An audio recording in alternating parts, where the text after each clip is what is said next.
ஓம் சரவணபவ. இன்று நாம் பார்க்க இருப்பது தோரணைமலை முருகன் கோவில்.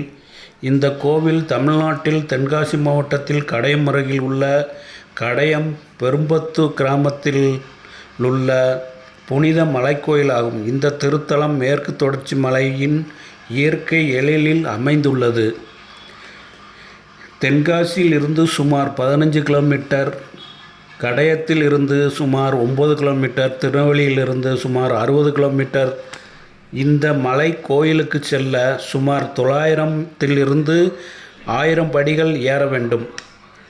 மலை உச்சியில் உள்ள குகை போன்ற அமைப்பில் முருகப்பெருமான் அருள் பாலிக்கிறார்.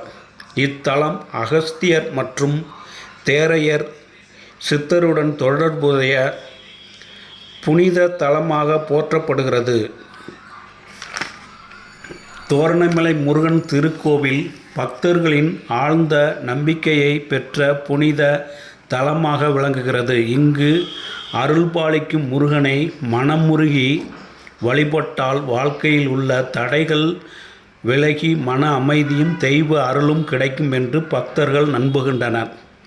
இத்தலத்தில் வழிபடுவதால் திருமணத்தடை நீங்க அருள் கிடைக்கும், கல்வி, வேலை, தொழிலில் முன்னேற்றம் ஏற்படும், குடும்பத்தில் ஒற்றுமை மற்றும் மகிழ்ச்சி பெருகும், உடல் மனநலன் மேம்பட்டு தைரியமும் நம்பிக்கையும் வளமாகும், எதிரிகள் தொல்லை குறையும், வெற்றி வாய்ப்புகள் அதிகரிக்கும்.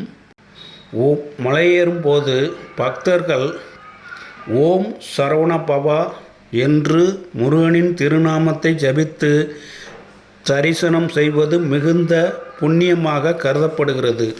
பக்தர்கள் இந்த முருகனுக்கு பால், பஞ்சாமிர்தம், சந்தனம், மஞ்சள், மலர்கள் கொண்டு அர்ச்சனை செய்து நெய் தீபம் ஏற்றி வழிபட்டால் முருகப்பெருமானின் அருள் பரிபூரணமாக கிடைக்கும் என்று பக்தர்கள் நம்புகின்றனர். முருகன் மந்திரம்: ஓம் சரவண பவாய நம. வேல் வேல் வெற்றிவேல் முருகா அரோகரா.